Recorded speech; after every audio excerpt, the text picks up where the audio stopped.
जो स्कूल में बड़े बड़े स्कूल बंद पड़ी है, हम तो रोड पे भीख मांगने वाला हो गया हूँ। हम क्या, जितना स्कूल से जोड़े सब भीख मांगने वाले हो गए हैं।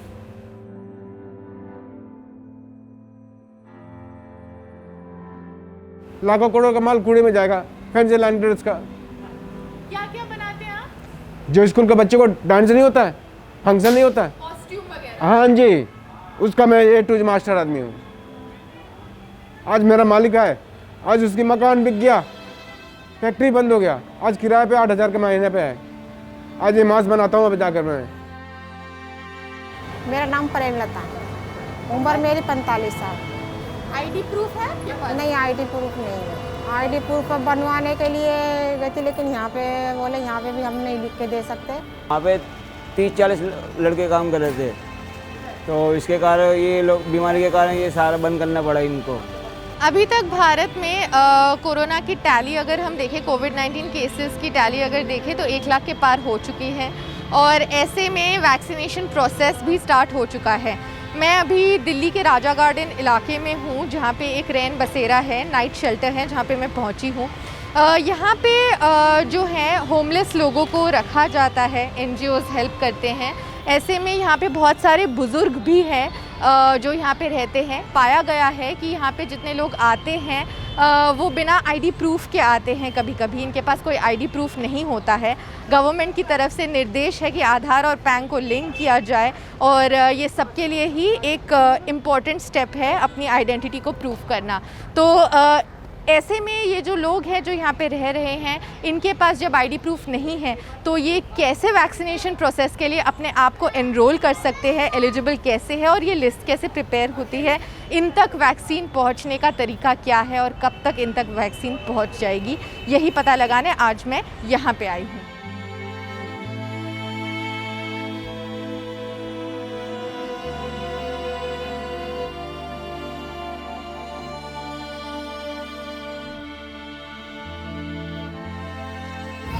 में कितने लोग रहते हैं? 20 लोग करीब रहते हैं। 20 लोग? 20 लोग, 5 फैमिली करीब। हाँ, ये हमारा जर्नल है जिसमें मेल है। ये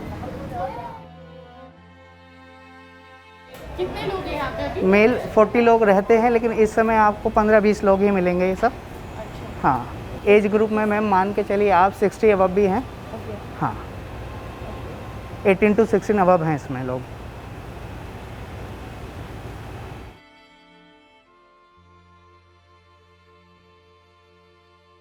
लेडीज शेल्टर हाँ। में अभी कितने लोग हैं? 6-7 लोग होंगे लेडीज़ यहाँ पे। और ये भी रात को आती है? हाँ, सब लोग रात को। ये 24 आवर ओपन सेंटर है मैडम। आप किसी को रोक नहीं सकते हैं। हाँ हाँ हाँ। और कितने लेडीज अभी हैं इधर अंदर? अभी देख लेते हैं मैडम चल के इसमें कितने लोग हैं।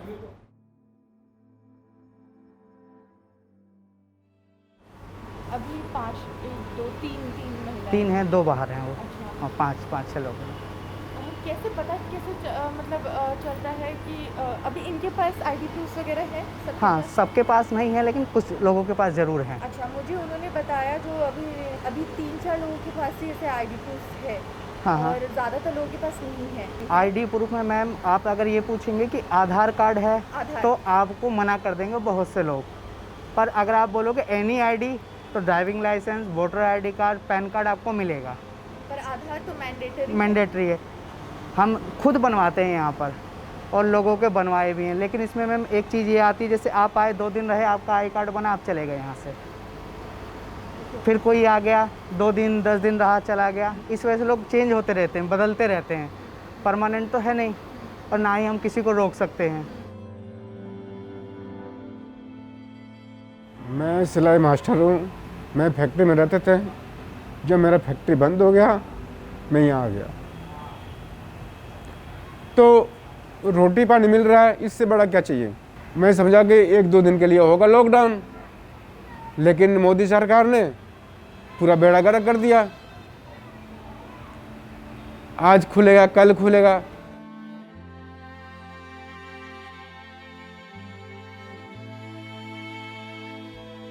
ये तो दिहाड़ी थी 400 रुपये और अभी फैक्ट्री का काम बंद पड़ा है, तो इसलिए मैं यहाँ हूँ। बीमारी चल रही थी इसलिए कोई काम पे नहीं रख रहा था। तुम्हारे पास आईडी प्रूफ वगैरह है? आईडी प्रूफ है, मैंने यहाँ पे किसी को दिया हुआ है, अंदर दी हुई है। जब कोरोना का टाइम था मैम, सिचुएशन तो बहुत ही ज़्यादा क्रिटिकल थी। तो उस समय लोगों की तादाद इतनी हो गई थी, जहां हमारे पास आज 40 लोग एक उसमें रो रहे हैं, उस समय 150 से 200 लोग आए हुए थे हमारे पास।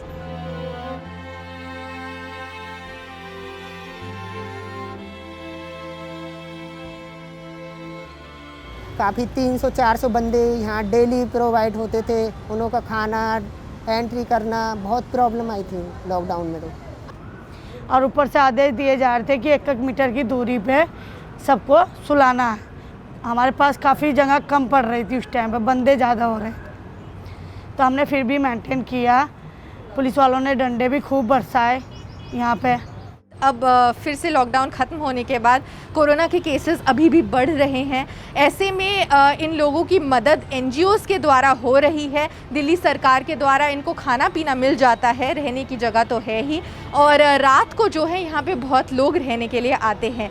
यहाँ पे कई लोग ऐसे हैं जिनके पास आईडी प्रूफ्स नहीं है, कुछ लोगों के पास है आईडी प्रूफ्स। ज़्यादातर नौजवानों के पास आईडी प्रूफ्स नहीं है, क्योंकि वो लोग रात को आ जाते हैं और फिर दिन में चले भी जाते हैं, कभी कभी लौट कर भी नहीं आते हैं। ऐसे में एनजीओ वर्कर्स को भी प्रॉब्लम होता है रिकॉर्ड्स मेंटेन करना।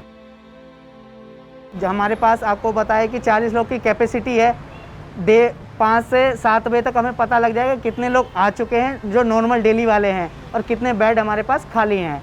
तो हमें पता रहता है कि अगर कोई आता है तो उस बेड के अगर हमारे पास फुल हो जाते हैं तो उन्हें दूसरे रैन बसेरे में रेफ़र कर दिया जाता है। मेरे साथ रात को सुपरवाइज़र रहते हैं, मैं वो गाड़ी में आते हैं और हमको लेके जाते हैं और वहाँ की लोकेशन बताते हैं कि वहाँ बंदा का फ़ोन आया था, वहाँ जाना है, कोई बुज़ुर्ग है या लेडीज़ है कोई भी है वो लेके आना है। फिर लेके जाके हम पहले उन्हें देखते हैं कैसी हालत में है, फिर उन्हें देखते फिर बैठाते हैं गाड़ी में। काफ़ी तो बैठने के लिए राज़ी भी नहीं होते हैं कि पता कि क्या माहौल है। वो तो घरों में कोठियों में पेशेंट होते हैं ना, बुजुर्ग आदमी होते हैं ना, तो उन लोगों को मैं संभालता था। अगर वो बीमार दुखी होते थे तो वो संभालता था। तो आस्ते आस्ते पता लगा भाई ये कोरोना बढ़ता जा रहा है, किसी को भी हो सकता है। तो फिर वो खुद ही हमसे दूर हो गए, कहते हम खुद ही संभाल लेंगे, आप थोड़े दिन आराम करो। उनकी फैमिली थी ना, उन्होंने साफ साफ कह दिया था इन्हों को करना बताया गया है। तो वो अंदर ही अंदर एक कमरे में उन्हों को रखा था, तो बाकायदा उन्हों को बाहर नहीं आने देते थे। तो मैंने रात भर तो संभाला। सुबह मेरे को भी थोड़ा सा डर लगा, मैं कहीं ऐसा ना होगी ये मेरे को लग जाए, तो मैं खुद ही छोड़ के जॉब आ गया था। ये सोचते हैं अब तो कोई ऐसी दवाई आए, सबको लगे, यहाँ से ये बीमारी जाए, सभी सोचते हैं ये बात। तो जनरल मेरा उम्र तो 63 साल का है, लेकिन मेरा आईडी प्रूफ 56 साल का है, क्योंकि उम्र कम करा के आईडी प्रूफ बनाते तो बच्चे को पालने के लिए। आप इतना मान लो यहाँ आईडी प्रूफ वाला मुश्किल से 10% होगा, 90% नहीं है, मुश्किल से 10% होंगे। हाँ, हमारे पास आया भी था मैम कि 45 साल और 45 साल से ऊपर के लोग जो हैं उनका डाटा हम लोगों ने लेके दिल्ली गवर्नमेंट का एक फॉर्मेट आया था उस पर दिया है। तो हमें बोला गया जल्द से जल्द वैक्सीनेशन के लिए यहाँ पे लोग आएंगे जो लगवाने के लिए हैं। उनसे उनका आधार कार्ड मांगा गया था, पूरा एड्रेस और जो चीज़ फॉर्मेट में थी वो सारी चीज़ हमने प्रोवाइड करवा दी है। ऊपर से ऑर्डर है, हमें सारे लोग रखने पड़ते हैं, जिनों के पास आईडी हो या नहीं हो सारे ही रखने हैं। और नाइट में कम से कम 37 बंदे सोते हैं।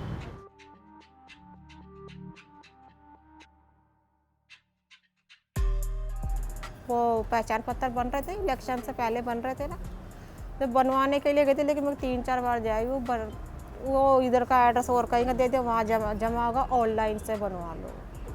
फिर नहीं बन पाया मेरा उधर, मैं 2-3 बार जाके आ गई, नहीं बना। फिर मैं और कहीं पता करके आई थी, बोले बन जाएगा, लेकिन मकान मालिक के पास साइन करवा के लेके आओ, मकान मालिक से फ़ोन नंबर हो मकान मालिक, जैसे मान लो मकान में जिस मकान में रहते हो वहाँ का प्रूफ लेके आओ। फिर मैं मकान पे रहती नहीं, मैम तो बोले नहीं कोई बात नहीं। फिर मैं उसको दोबारा इसलिए नहीं पता करने के लिए आईडी प्रूफ के लिए तो मुझे ज़रूरत रहती है, क्योंकि देखो कहीं पे भी जाओ आईडी प्रूफ, मकान भी कहीं लेंगे, अगर मान लो रूम कहीं पे भी लेंगे तो पहले आधार कार्ड मांगते हैं। हॉस्पिटल में भी जैसे मान लो कहीं जाओ तो आईडी प्रूफ चल रहा है इस टाइम पे। अब मेरा एक मुझे डॉक्टर से दवाई लेनी है, तो वो बोला मेरे को पहचान पत्र आईडी प्रूफ किसी भी हॉस्पिटल में चले जाओ मांगता ही है।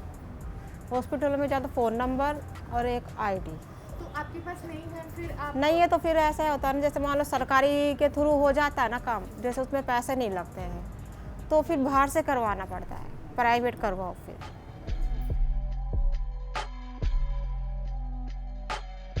तो इस रिकॉर्ड्स की डिस्क्रिपेंसीज में या ऑफिशियल जो काम है आइडेंटिटी को मार्क करने का, उसमें जो है कहीं ना कहीं वैक्सीनेशन प्रोसेस के लिए अभी भी बहुत वक्त है इनके लिए, क्योंकि अभी भी लिस्ट प्रिपेयर किए जाते हैं और डिस्क्रिपेंसीज हैं क्योंकि ऑफिशियल काम में बहुत टाइम लगता है। लेकिन ऐसे बहुत सारे लोग हैं जिनके हाथ में अभी कुछ भी नहीं है, क्योंकि उनकी उम्र 45 साल के ऊपर तो है, पर शायद आईडी प्रूफ ना होने के कारण वो वैक्सीन जैसी चीज़ को भी अवेल नहीं कर पा रहे हैं।